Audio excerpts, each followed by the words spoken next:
Welcome to Cateau. I don't know much about this game. I don't even know how to pronounce it correctly, but it looked like a really cute game, so I figured I'd give it a try. So let's see what happens. Choice 1, 2, 3. Click anywhere to continue. I didn't actually read all of that. Okay, cool.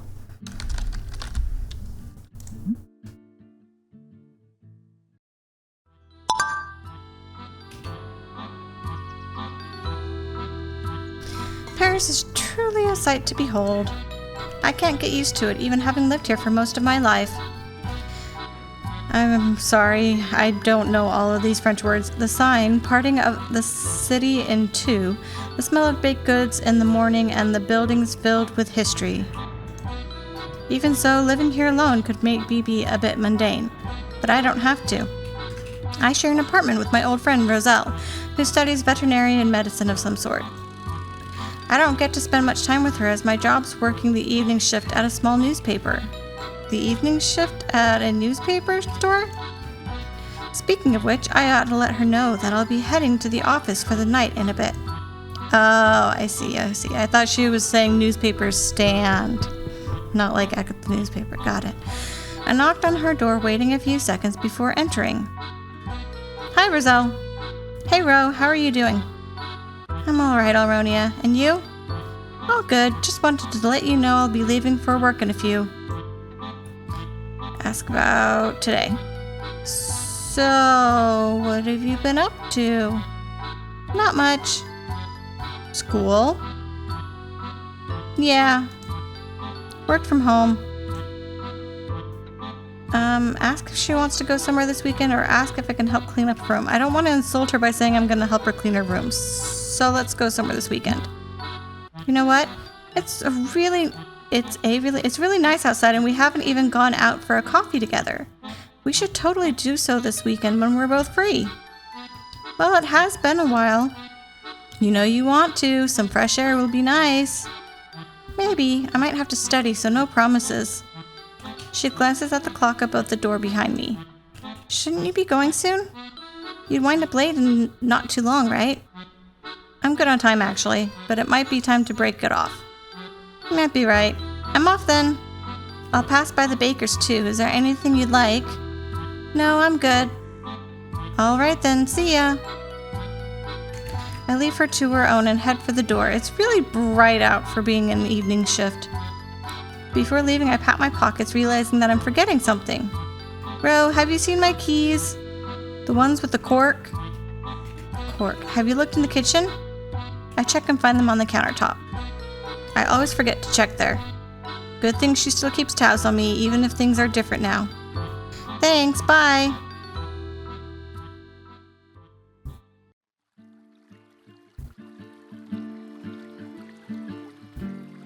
Man, how lucky I am to have a view like this going to work. How lucky am I to have a view like this going to work? I think to myself as my feet patter against the rounded stones of the old towpath. In the shade by the wall, I spot a cat looking every bit as scruffy as the water looks serene. Oh, Roselle would love this if she were here. She always used to chase after cats, patiently gain their trust, and befriend them like some kind of cat whisperer. Whenever successful, which was almost always, she'd memorialize the occasion by having a picture taken, like a big game hunter of old, posing with her quarry. I kind of miss that side of her. Maybe a picture of my own would remind her of the good old days? The thought stops me in my tracks, and I study the cat in question. It's just sitting there, gazing over the water as if saying, "Yep, I rule this place." Which, in fairness, it probably did by the looks of things. Looking at the time, I notice that I have plenty of it. I could at least try to get her a picture. What could possibly go wrong after all? But how should I approach? Sneak up on the cat, or let it know you're there and close in carefully. Definitely let it know you're there and close in carefully. Better take it slow here. Slow and steady wins the race, and after all, I'm not the sorceress cat whisperer Roselle. I would hate to spook it now from what was clearly, even to me, a favorite spot of theirs. Not that this cat looks particularly skittish, it has a very, proud bearing. Hello there, kitty. I speak softly while closing the distance. When I'm merely a few meters away, it gives me a casual glance out of the corner of its eye. I get the idea and stop. Satisfied with my response, it resumes watching over the still water. I could easily just take a picture of the cat's back and call it a day, but my professional pride berates me for even considering such a notion. It may not be the cuddliest cat in the world, but I will get a good photo one way or another. Wait for the right moment. The cat seems to rather enjoy the view of the water. Ever so slowly, I walk up to the edge, maintaining respectful distance to the cat and sitting down with my legs crossed. The late summer's evening sun shrouding the city in a pink glow, not even the faintest breeze disrupting the mirror-like surface of the water. I glance at the cat. It's basking in the sun with closed eyes, savoring the warmth. The moment is here. With careful, deliberate movements, I fish my phone out of my pocket and lean in for a picture. The picture perfectly captures the serenity of the scene. Not wishing to disturb the cat any longer, I get up and walk away. That's a good picture. He's very scruffy.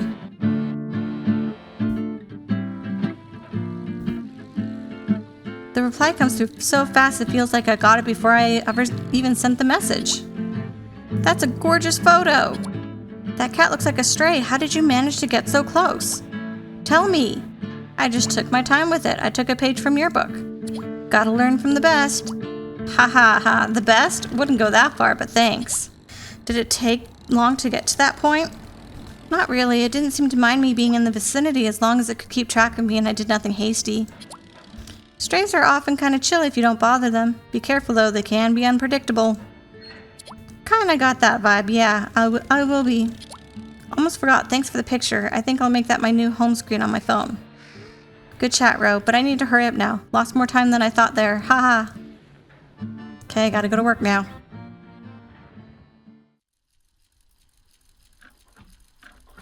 Kitty clock!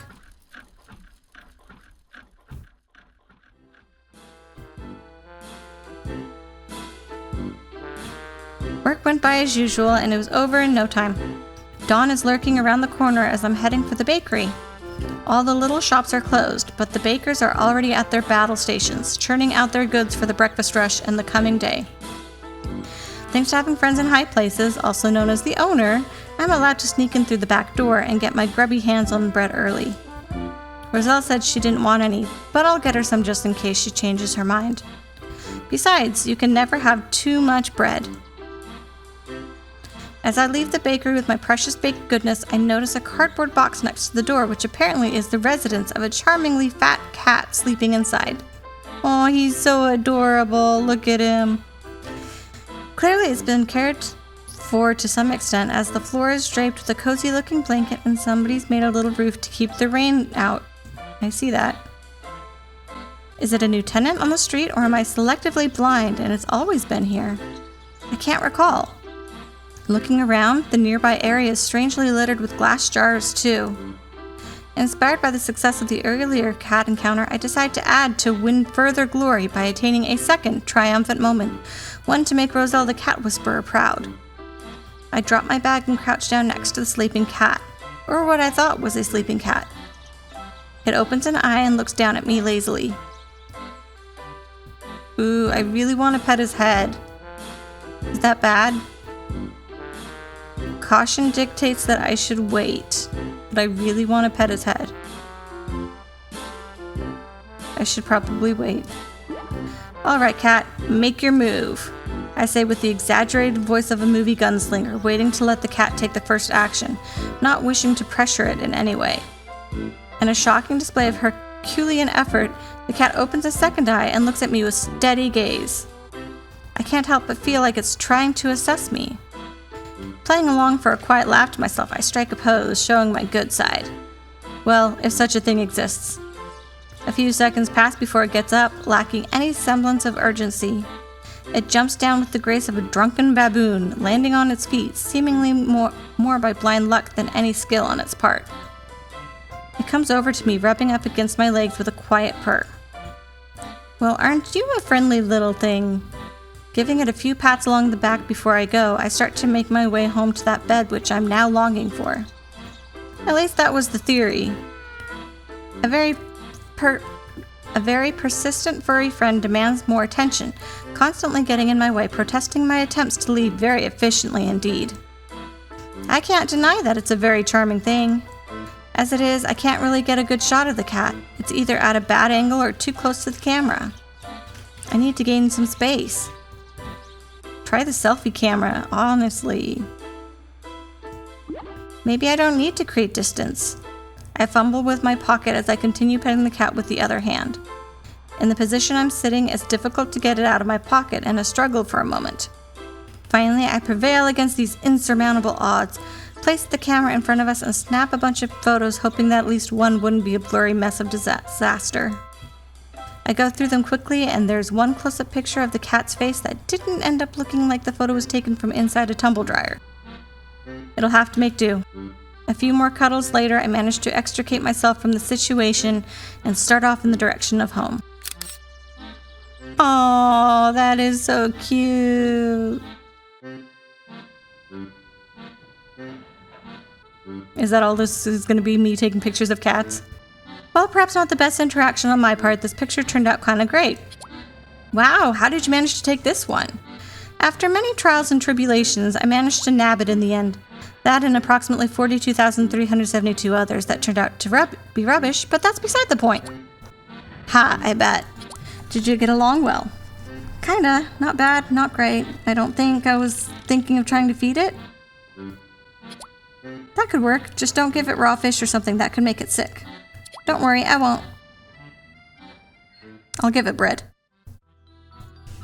That'll probably make it sick too. What a day. Keychain rattling in my hand, I unlock the door, shutting it behind me. Dumping the bag on the floor by the wall and trudging on over to the kitchen for a bite to eat before bed. I trundle past Rose's door. Shut, as always. Just a faint blue light leaking through the door frame. She must be on the laptop again. Finally arriving at the counter, I have myself a few pieces of fresh loaf before dragging myself into the living room and to the TV.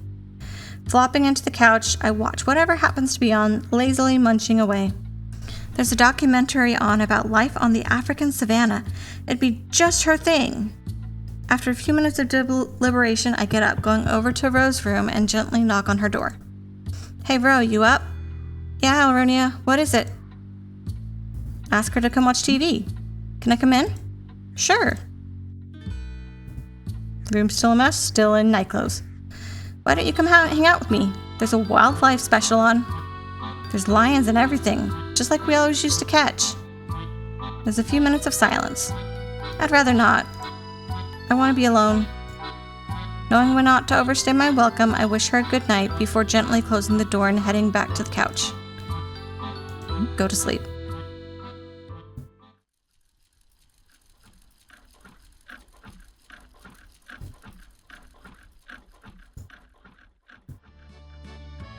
Did I fall asleep on the couch?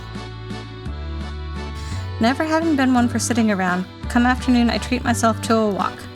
Some might think that walking is a bit of a peculiar treat, but in a city like Paris, it really is. There's always something beautiful to see, something exciting to discover. I've been walking around the city virtually every day for years, and it still never bores me. On the contrary, it helps dislodge writer's block and distract me from other woes. One of the streets and spots I always come back to, though, is this old little street passing by the small park. The trees happen to make for a great spot to just get away from the sun on a hot day, an added bonus.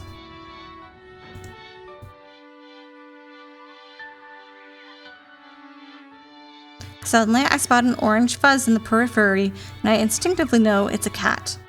It's funny, the things that you notice once you're actively looking for them. Well, it's either that or I've been afflicted with cat-engineered nanomachines altering my perception, which in all honesty is a touch unlikely. He's so cute! Rather than a fully grown cat, this one's a mere kitten playing with the leaves beneath a tree. Playtime is disrupted, however, when a pedestrian tramples by, startling the little creature. After having taken cover by the trees for a while, it tentatively returns to its game, soon blissfully distracted. I'd love to join in, but I don't want to frighten it again either. Sneak closer, not drawing attention, or let it know you are getting closer. Oops, considering how that person stormed by scared the poor little thing, I should probably let it know I'm approaching beforehand, so that I don't scare it again. I walk closer, careful, with slow, deliberate movements, quietly calling out to it. Hey, little friend, don't be afraid. Turns out kittens don't do well on the whole hearing comprehension front, and it curls up into a small, nervous bundle. Oops. Don't be scared, I'm a friend. I stopped for a while, giving it some time to realize that I wasn't going to stampede by or do it any harm. Clearly anxious due to my presence, I need to do something to break the ice.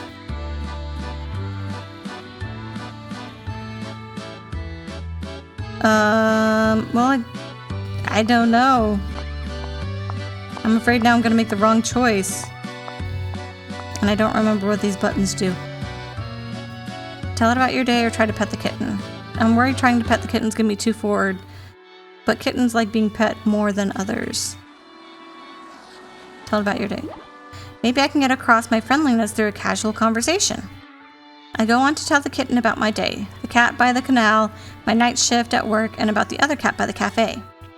While facing in the general direction of the cat, I don't look directly at it, trying to communicate that I'm no threat to it. I cast a quick glance at it, and the kitten is watching me carefully, but seems less withdrawn, more curious. Play with it using a stick. Well, it's obviously a rather playful sort. Maybe that'll help me befriend it.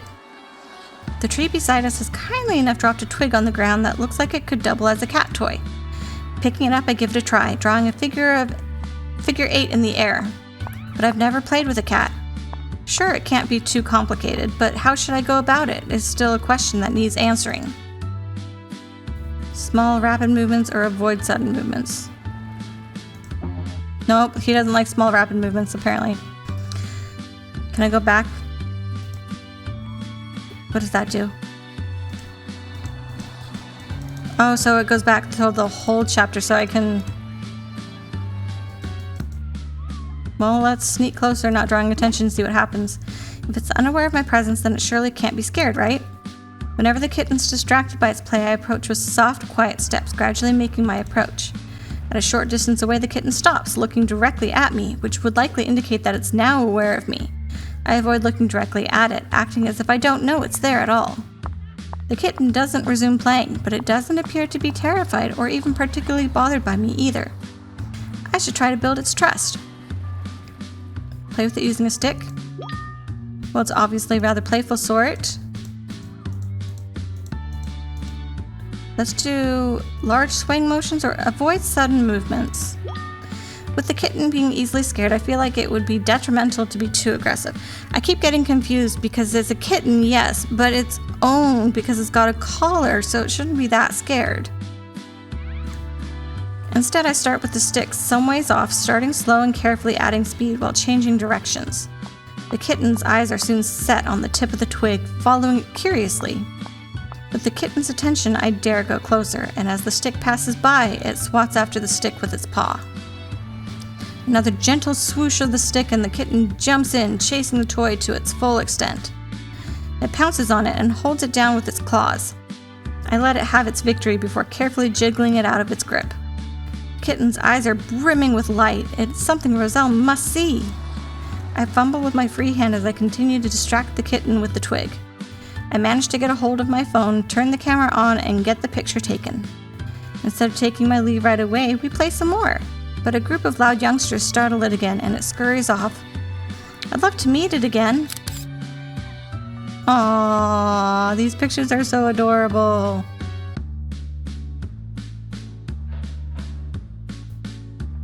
With not a small sense of pride, I relay the brilliant image to Ro. Clearly, I am not the only one to recognize this quality. That has to be the cutest thing I've seen in ages. I know, never spent as much time with cats or other critters as you have, but it's easy to see the appeal now. They're lovely, aren't they? Such an adorable little kitten with the bell and everything.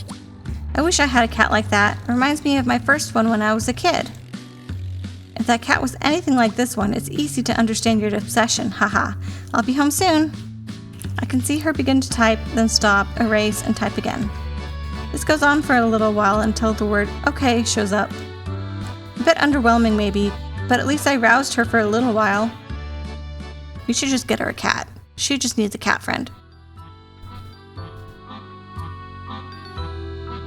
When I get home, I enter Robert's room. I just wanted to let you know I'll be visiting the bakery lunchtime tomorrow.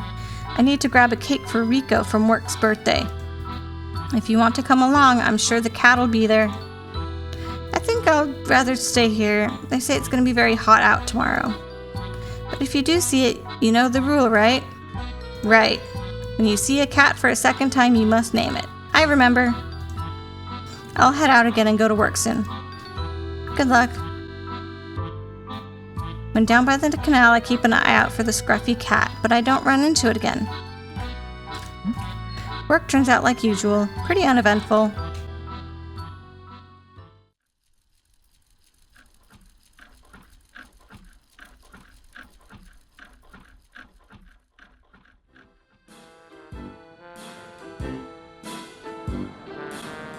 After some well-deserved sleep, I head out to grab that cake. To be honest, I'm more excited at the chance of seeing the cat again than to celebrate my coworker. I should get the cat something. It looks like one that would appreciate something edible. I take a quick detour to a grocery store and I quickly find myself in the small pet aisle. I have no idea what the cat likes, and the picture of the jars littered around its bed pop into my mind. Maybe they had contained something it liked, but I can't quite remember what label it had. What should I buy? Normal cat treats, olives, or shrimp? Definitely not olives. I would just say normal cat treats, honestly. Oh. No, that jar had to be intended for the garbage. Who would leave a glass jar out and about for an animal after all? Wait a second. Are you trying to tell me that they were giving the cat olives? Hang on. I gotta figure this question out. It likes olives? It had kind of looked like an olive jar. No, it had been an olive jar, but it feels like a very weird thing to give a cat. On the other hand, Ro likes them and she's approximately half cat, so maybe. I find a jar of sliced green olives. They feel like a suitable size. As a backup, I buy a small package of cat treats as well. Wouldn't hurt my chances.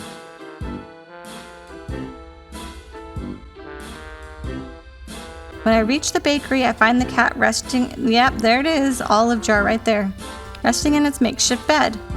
Good afternoon, kitty. The cat raises its head and lets out a heavy, drawn-out yawn, exposing a line of long teeth.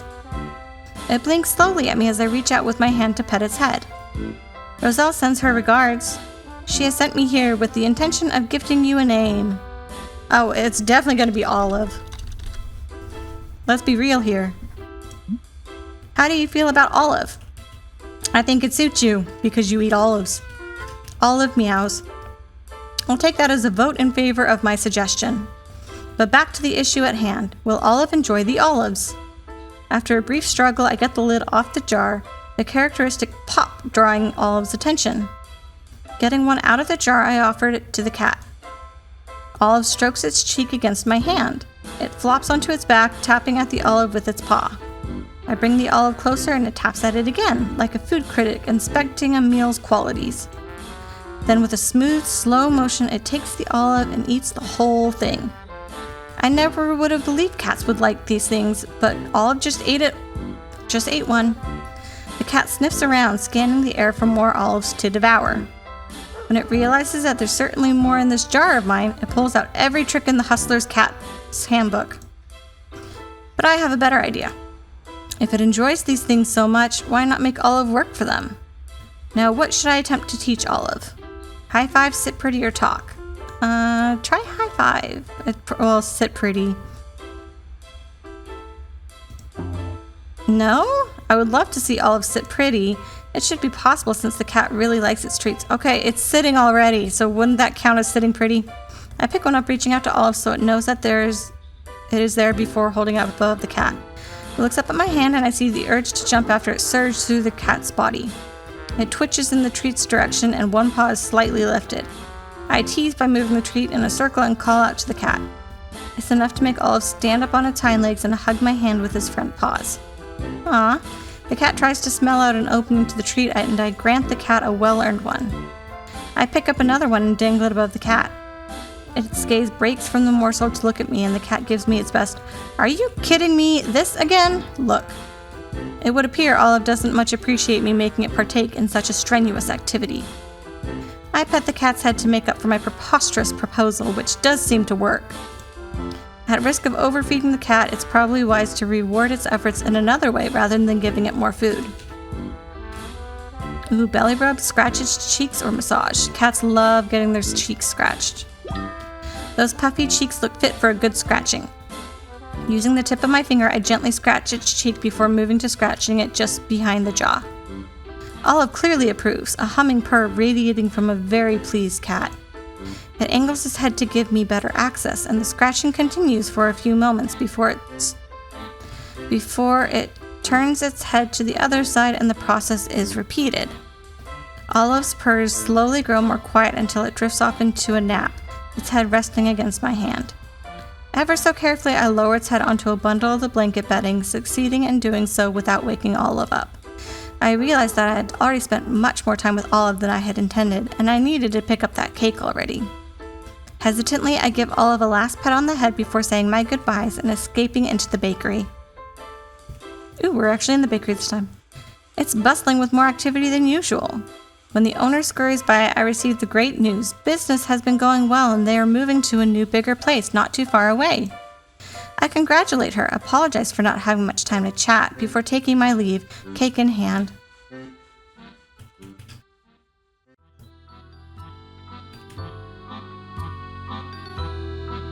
I'm home! Unlike the usual silence, Ro calls for me.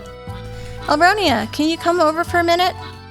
When had she last been the one to call out to me? That's something I haven't considered being a possibility in a very long time. I walk over to her room.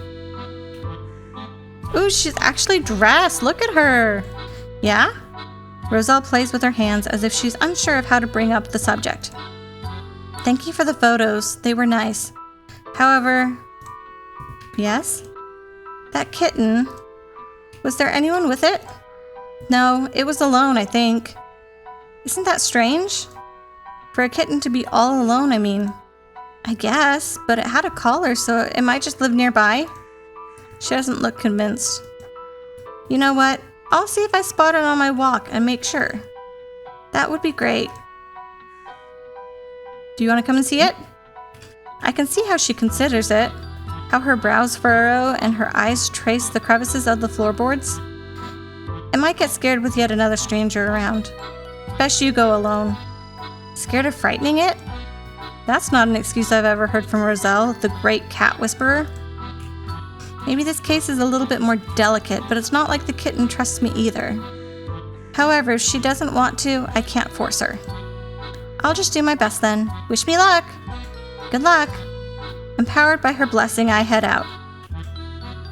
Just before leaving, I put the cake in the fridge and make my way to the old pedestrian street again.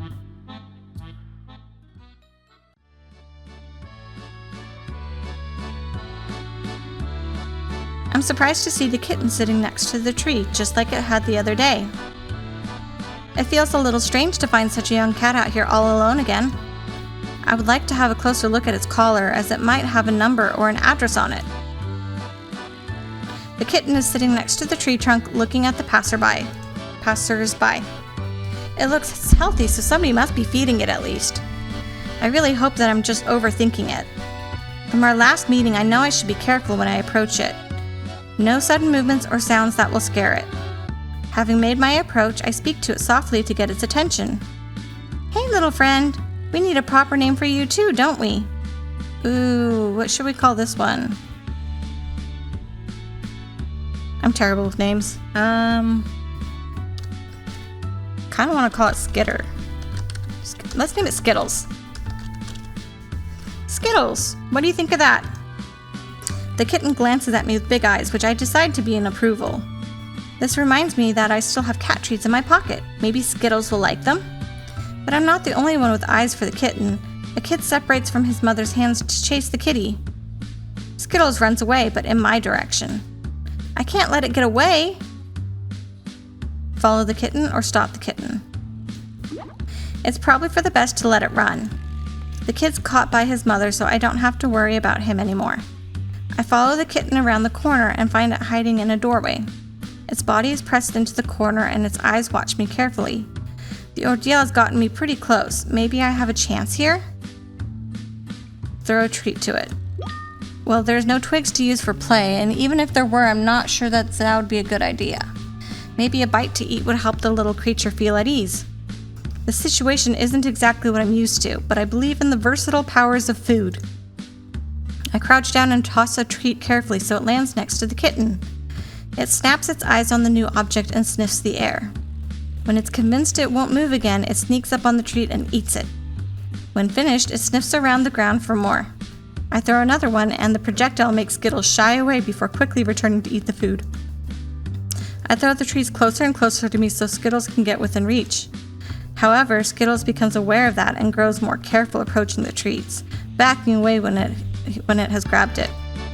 It's a slow process, but I get the kitten close enough. Try to feed out of hand. I slowly pick out a few treats and place them on my palm. I extend my hand slightly in front of me, making sure the kitten can see them. Skittles looks at them but hesitates, so I throw one of them halfway between us.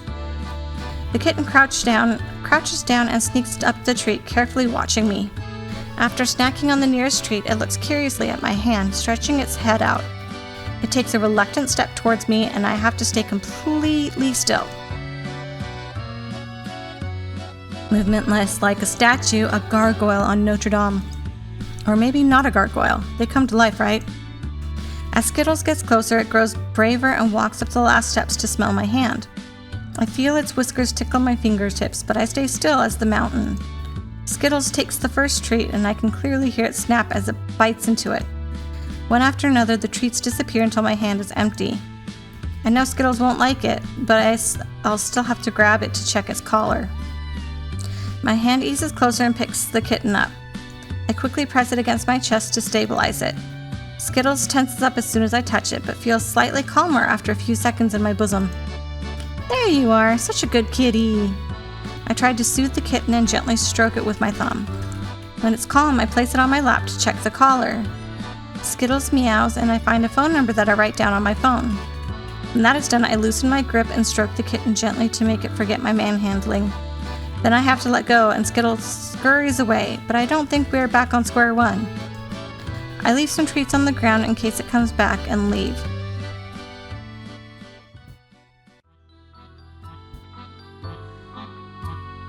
Oh, she cleaned up her bedroom. When did she do that? As soon as I get home, I walk into Rose's room. I got a number. Skittles had one on its collar. Oh, and I followed your rule. I named it.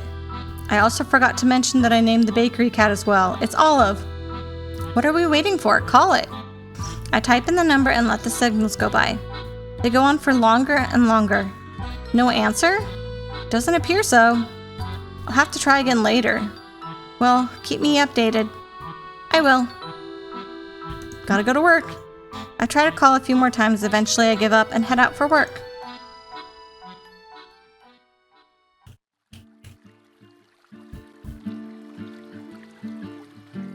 There are slow news days and then there's dead news days. I need to get something published today or my boss will get on my case. Might as well have a stroll and see if I can at least find something worth writing about. The city, beautifully lit in the dark as I find my way down to the tow path, is probably one of the prettiest spots around here.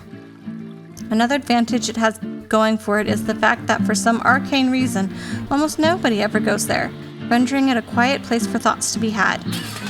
Hang on a moment, what's that sound? My pondering is interrupted by aggressive growling and a tremendous noise near the bridge. My curiosity is getting the better of me and I silently walk over to check the source of the racket. In the glow of the lamplight, there's a group of cats staring at each other, hissing and swatting their paws. 4 of them seem to be working together against a somewhat larger, rougher-looking one. Could it be the same one as from the other day? It looks like it, and it appears to be in trouble. Pour water over them. Try to interrupt the fight or pour water over them. You don't usually want to get in between cats fighting.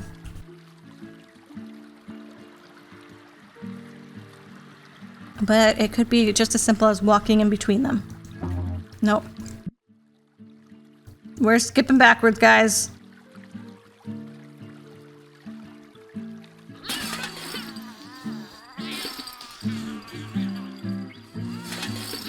Pour water. 4 against 1 is hardly sporting, so why not even the odds a little bit? I have a bottle of water in my bag and I'm not afraid of using it. Okay, well, it would have been nice to know that there was a bottle of water when I had the option of pouring water over them, because I didn't know where I was getting the water from. I ran up the scuffle. Hey! They don't pay me much heed, though. I unscrew the cork of my doomsday device and unleash a raging torrent at the cats. Well, at least as much of a raging torrent as a bottle would allow. While my aim is not perfect, I do manage to hit the 4 upstarts, but the older cat ends up being collateral damage in the process. Oops. The youngsters dart into the night, hissing with displeasure, and the remaining cat stays with me. It stands alert and stares at me with those piercing eyes. I can't say it looks particularly happy at the present. Breaking eye contact with a nod, it starts to clean off the water with its tongue. Huh, maybe the cat is at least a little bit appreciative for the help. It's hard to tell, and that leaves me feeling like both the conquering hero and the ill-willed villain. In the end, I think it does know that I was trying to help. I stay for a good while, making sure that the pack of rascals don't return. In the meantime, I should come up with a name for it. Oh, what should I name this one? His name's gotta be Scrappy. More time passes before I address the cat in a relaxed tone. Okay, Scrappy, time for me to go. I've got work to do, but I'll see you around. I turn around and continue on my way down along the canal. A few moments later, I notice a shadow out of the corner of my eye by my left foot. Looking down, I find that Scrappy has decided to come along. We follow the canal in silence, a feeling of mutual respect in the air. Maybe we have some things in common after all. A few more minutes go by before the cat stops, sitting by the water once again. I feel oddly compelled to find a justification for staying here. Offer food or clean up garbage? What food do I have to offer this cat? I still have a few treats left, so I fish them out of my pocket and crouch down, offering them from my hand. Scrappy looks at me with a spark of suspicion glinting in his eyes, not making any move to approach. I throw a treat between us in case it just doesn't want to get close to me. It walks up to the treat with a scowling expression and swats it dismissively into the water below. Okay then. Note to self, Scrappy really doesn't like cat treats. I'm not touching the cat! Skip treats over the water. Well, if cats don't like these things, why even bother lugging them about? I weigh a treat in my hand, feeling its weight and shape. I calculate the perfect skip toss in my mind before reeling back, my whole body following into the throw, and I unleash the treat with flawless timing. It cuts through the air with a purpose, its destination preordained, the outcome already determined. With a graceful arc, it drops out of the air maybe 2 feet away, hits the surface, and sinks with an undignified plop. Scrappy does show signs of amusement, and thusly encouraged, I repeat the procedure until I run out of sweets, the last one managing to skip maybe a centimeter or so. While certainly not the smoothest of friendships, I get the feeling that Scrappy is at least somewhat less indifferent towards me. Scrappy and I would have to part ways for now, but I'm looking forward to meeting it again. Once back at work, inspiration hits me. I could always write a little piece about the issues of abandoned cats around the city. After all, I never noticed before, so bringing it to light might result in some good.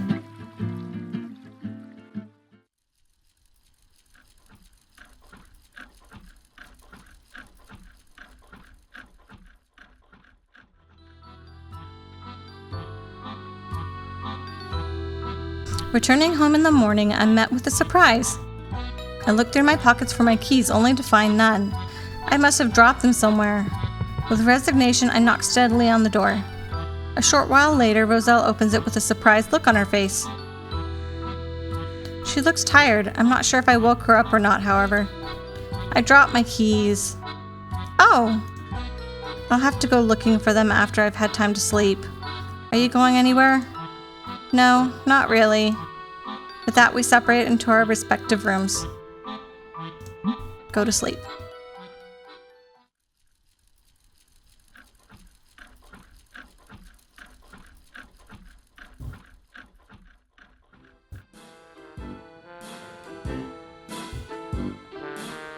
I go to the bakery during the afternoon this time around, as the bakery won't be open in the weekend due to the move. So this will be the last time I go to this alley. During the walk, I'm sure to keep my eyes peeled in case I drop my keys here, but I'm fairly sure I didn't. I enter the bakery and I'm almost feeling a little nostalgic as I look around. It won't change my routines that much to go to the new place, but I'm a little bit worried about Olive. I ask the owner about it when she hands me my bread. Will you bring the cat along with you to your new place? The owner gently shakes her head. There's no good place for it to stay at the new bakery, and we can't let it inside.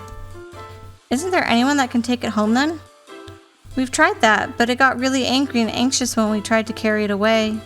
It really likes it with us, but when push comes to shove, we'll have no choice but to force it to.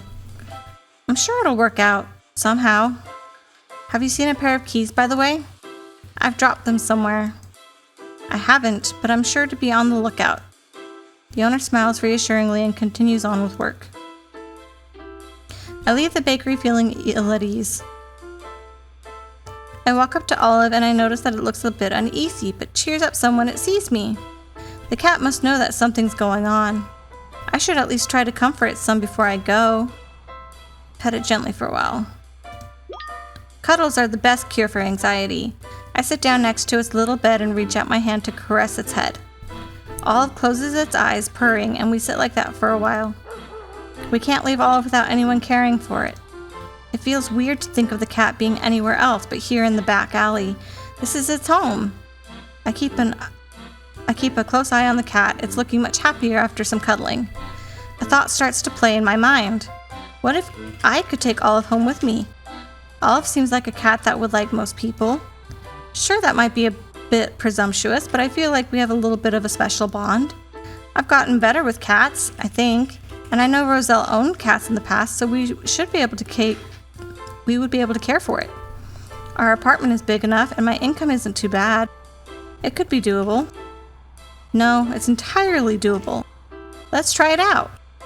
It'll depend on if Olive likes me or the bakery more entirely. Olive inches closer to my hand and snuggles closer to it. I stroke it gently with my free hand. Spoil it with further cuddles. I roll up my sleeves and crack my knuckles, a quiet joke to myself. The charm blitz is on and there's no escaping it.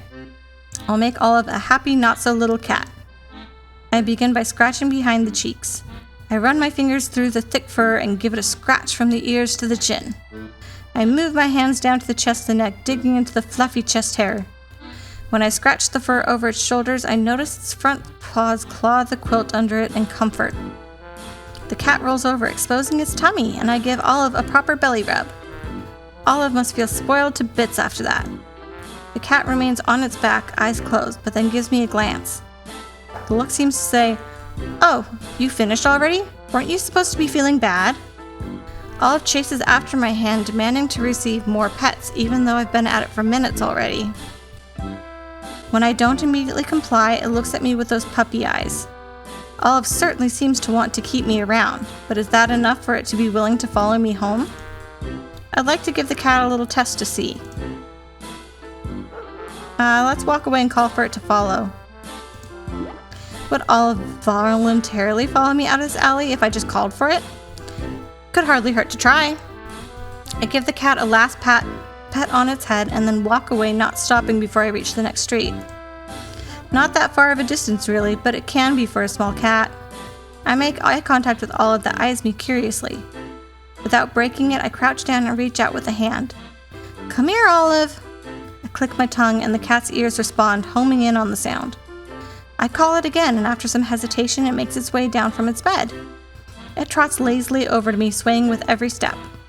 I offer my hand for pets, and before accepting it, Olive glares at me, resentful of me for making it walk all the way over here. But still, it did it, and I'm very proud of it. I snuggle it properly, and then comes the real test. I place my hands around Olive's body and pick the cat up. Gosh, it's heavy! I shuffle it around so I have a good hold around it, and the cat strokes its face against mine. Seems like Olive passed the test, or maybe it was that I did. I'll have to tell the owner and the bakers that I'll take Olive with me. I hesitate at the door, but I don't want to drop the cat now, so I walk in with it in my arms. The owner will have to excuse me, but it's a special occasion. The owner's eyes open in surprise when she sees us. Well, would you look at that? Seems like our little charmer has been charmed itself. It seems like it doesn't mind coming with me if that's fine with you guys. Of course! We couldn't be happier that it finds a proper home. And knowing it's you makes it feel even better. Does Roselle know about this? No, I'm just hoping she won't mind. The owner lets out a huge laugh. I can't imagine she ever would. Say hello for me. I will, and I will keep you all updated on Olive. That's what I call it, by the way. Olive? It's a suiting name. Olive and I bid our farewell to the old bakery in the alley.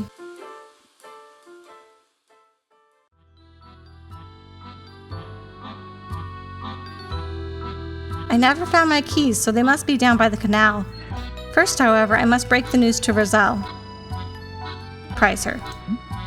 It would be fun to see her face when I break the news. I snuggle against Olive, making sure it feels comfortable during the walk home. I don't get any complaints, even when we've gotten far away from its old home. I walk up the stairs to its new one and take a deep breath before opening the door. It isn't locked, so Roselle is home. I walk up to Rose's room and knock on her door. Can I come in? Sure. I slip inside, and I'm sure my excitement is visible all over my face. Roselle doesn't take notice, however. Her eyes are set on my precious cargo. Olive? What is the cat doing here? You know the bakers are moving places, so Olive is looking for a space to live. And we got plenty of space right here. My thoughts exactly. I drop the cat, and it looks around the room. It locks eyes with Roselle, and it walks up to her and strokes its body against her legs, begging for cuddles. She gives in and crouches down, giving it all the pets it wants. I guess I'll have to scurry off and get some things, like cat food and such. Get diet food, we have to watch its weight. We'll also need a litter box, cat litter, unscented, some toys, preferably one on a stick and one without, and that's too much for me to remember. Write me a list, will you? I will. I head out, and after a few minutes I get a message of a very long list.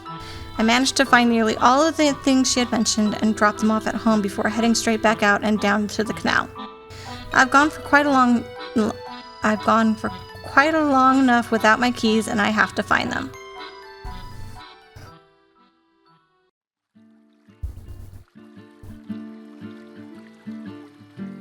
As I get to the towpath, it's already becoming dark. I'm placing my hopes on that setting sun will hit the keys just right and make them shine up. I keep my eyes peeled on the ground, making my way back to my workplace along the canal. A hunch makes me look back, and surely I spot Scrappy following me with silent steps. Hi, Scrappy. I wonder for how long it's been doing that, or why. Possibly to keep an eye on anyone in its turf. The cat keeps stalking me a slight distance, and I ignore it the best I can. My keys are top priority right now. I walk the entire towpath without spotting them. I guess I'll walk back, check some of the busier areas more carefully. I spot that Scrappy has stopped following me and is playing with something next to the edge of the canal. Please don't let it be the keys. Good that it's keeping itself entertained. Check out what the cat is doing. I'm a bit curious to what would interest Scrappy. If my keys can wait this long, they can wait a little longer. The cat is sitting right next to the water and is poking at something casually, almost like it doesn't want to admit that it's playing. When I get closer, I get a better look at the object. Wait! Those are my keys Scrappy is playing with! I can't believe the cat managed to find them. I don't have the time to take this sigh of relief before the cat pokes the keys so they inch closer to their watery doom. I must do something quick to prevent a catastrophe from happening. Near slowly and try to keep its attention. I reach out my hand in front of me, trying to mentally keep the cat still. I hunch slightly and walk closer slowly, careful not to agitate the cat. It looks at me momentarily before losing interest and looks down at the keys again. Now there, Scrappy, let's not be hasty. I watch as a paw close in on the bundle. Scrappy! I leap forward, but it's too late. I watch the keys tumble over the edge and I hear the splash echo in my head. Can we go back? I'm gonna dive for the keys. Without a moment. Okay, let's just go back.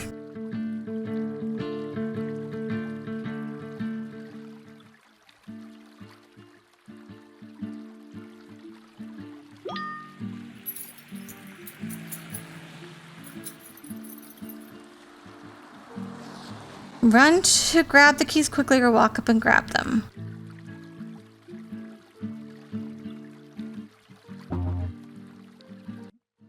Okay, that's not gonna go well probably, so let's do the middle one. This one's hard. I have a hard time with Scrappy understanding him. Scrappy is no stranger anymore. I call out to the cat and simply walk up to it. That's true, he does know us at this point. Scrappy looks up to me and watches me curiously as I bend down and grab the keys. Good job finding them, Scrappy. There, crisis averted. My keys are found and secured, and Scrappy doesn't appear to hate me. Play with the cat using the keys. The cat seems to like playing with the keys, and under safe conditions, I might dare to capitalize on that. I hold them by the cork and dangle them above Scrappy's head. It doesn't cause much of a reaction. The cat just cocks its head and looks at me. Okay, so that doesn't work. I'll have to try to recreate the conditions it wanted to play in. I take one hard last look at my keys and drop them on the ground, although making sure they aren't close to any edges. After looking at the keys for a moment, Scrappy reaches out a lazy paw and swats the keys a little closer to the water. You little jerk. Maybe Scrappy just likes to push things off edges. I could replace the keys with something else, but it would just end up littering, so I quit playtime then and there. It's getting late, so I should head home. I give Scrappy a wave and start to walk away.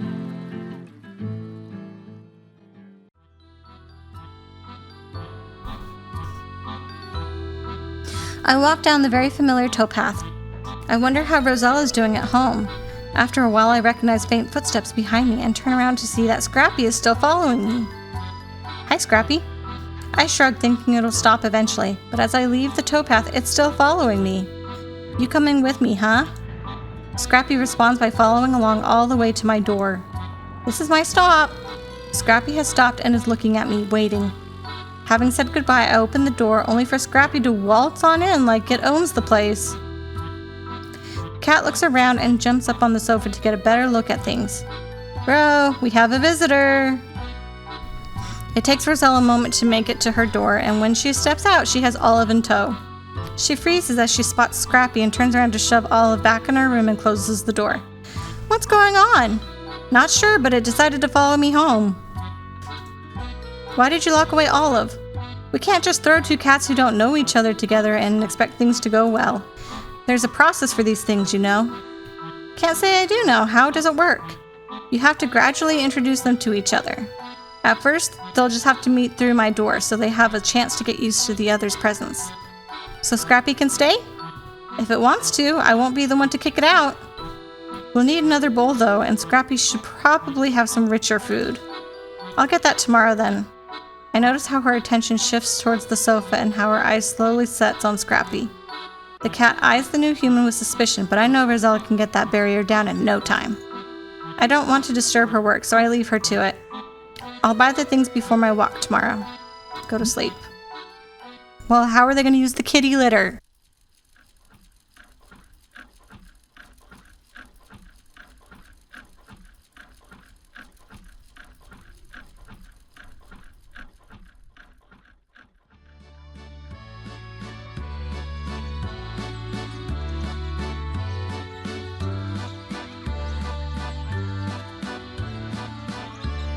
I bought the new things and I'm heading out for my Sunday stroll. By the look of it this morning, Scrappy and Rosella are getting along well, so I'm not the slightest bit worried over leaving them alone. As I near the pedestrian street, I peel my eyes trying to spot a certain kitten. I'll most likely find it in its usual spot, but I don't trust it not to have moved. I see the tree in the distance and it grows closer as I walk. There's no kitten to be seen. I reach the corner and circle around the tree, but I can't see Skittles. Maybe it actually got home. If that were to be the case, it would be great. A meow crushes my hopes and I look around, still not spotting it. The next meow I can tell comes from above and I look up. Skittles, did you climb the tree? Skittles looks at me from a high branch up in the tree. What's it doing up there? It doesn't look very safe. I haven't climbed a tree in ages, but I did it some back in the day. Except for the first part, it looks like a pretty easy climb. Find something to claw on, climb up using raw power, see if you can get it to come down on its own. Find something to climb on. I look around, finding a wheeled garbage bin around the corner. I'll put it back when I'm done with it, but for now I pull it next to the tree. Careful not to scare the kitten any further, I climb up on the bin. From there, it's not too great of a task to finding footing at the lowest branch. I look up and the kitten stares back at me, meowing meekly and visibly scared. Someone must have startled it up here and it doesn't know how to get back down. It looks at me and I'm fairly sure it recognizes me. Climb to it with caution or climb really slowly. Isn't that the exact same thing? I really can't afford scaring it any further up the tree. Skittles is already out on very thin twigs. With all of its claws, it's sticking to the wood, and I don't want it to let go of that grip before I can catch it. I slowly move to the next foothold and then pause there until Skittles stops watching me. Then I advance to the next spot. It's very slowly going and my arms feel a bit tired, but eventually I reach the same height that Skittles at. The kitten, however, is just slightly too far away. I might be able to lean out to grab it or possibly lure it closer. Coax it with food. I make sure I sit steadily on my branch and then carefully extract the treats from my pockets. The treats that I thought I used all up already on the water. If Skittles has been up for a while, it might be hungry. I reach out with a treat and I immediately see how the kitten's nose twitches as it's sniffing the air. You know you want it. Come take it. After a moment's hesitation, it eases closer, carefully making its way back along the thin branch. I lay my hand flat and the kitten grabs the treat and devours it in seconds. It really is hungry. I feed it more treats, making it come a little closer each time before I grab the kitten with both hands and place it in my lap. I feed it the rest of the treats and it eagerly eats every single one of them. It's hungry and a bit tired, but looks otherwise fine. Now comes the part where I have to get both of us down safely. I reach for my bag. That's probably the best way to carry the kitten, as it keeps both of my hands free. Sorry, this will be over in a minute. I grab Skittles and put it in the bag before placing it over my back again. After that, I begin my steady descent and I pull it off smoothly. When I reach the last fork in the tree, I drop down and make freeing Skittles my top priority. I open up the bag and bring the kitten up in my arms. After a few seconds of being safe in my arms on the ground, the kitten falls asleep. Aww. I look at it curiously and stroke it gently over its back. It's almost surreal. Now I'm faced with what to do next. I've rescued Skittles from the tree, but I don't want to let it go of the kitten again. I don't want to be uncertain whether or not it has a warm place to sleep and food to eat. I'll take it home with me. We can look for its owner, and if we don't find anyone, Skittles will stay with us.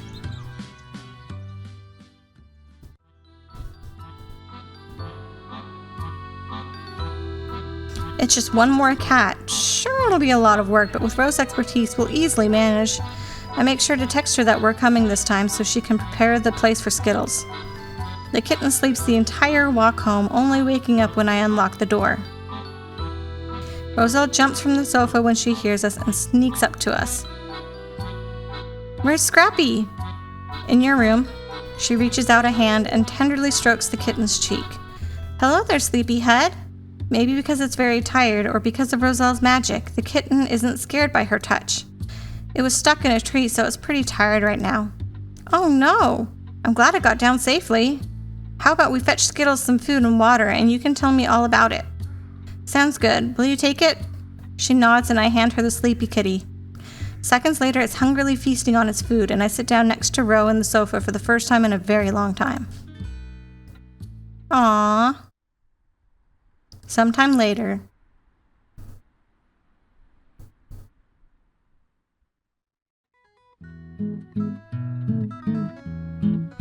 Wow, look at this place now.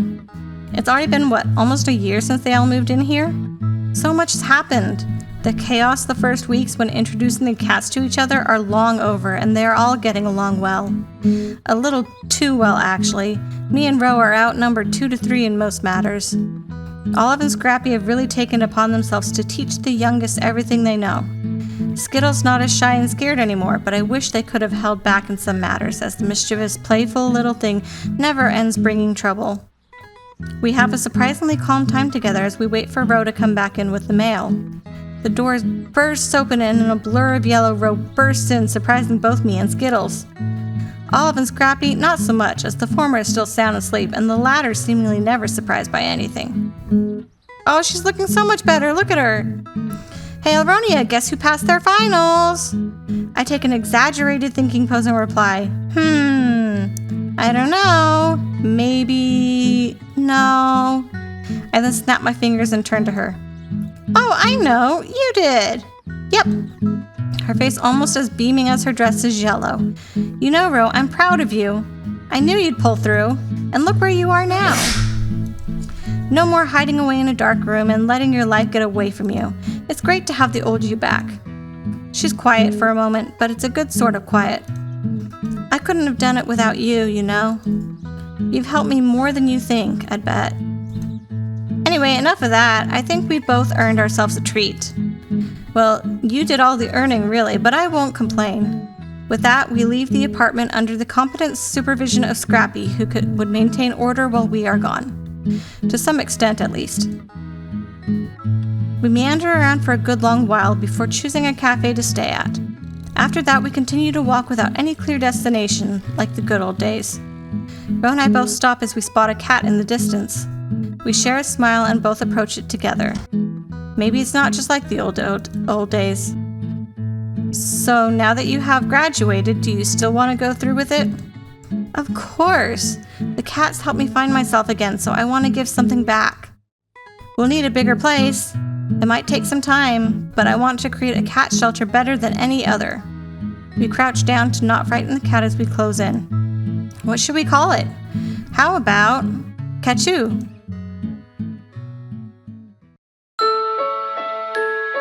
Aww, that was such a sweet game. I loved it.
And that was Cateau. If you liked me watching this game, give a comment or a like and tell me what you thought of this game, if you thought that the names were fitting and which cat was your favorite. I'll see you guys all next time. Bye!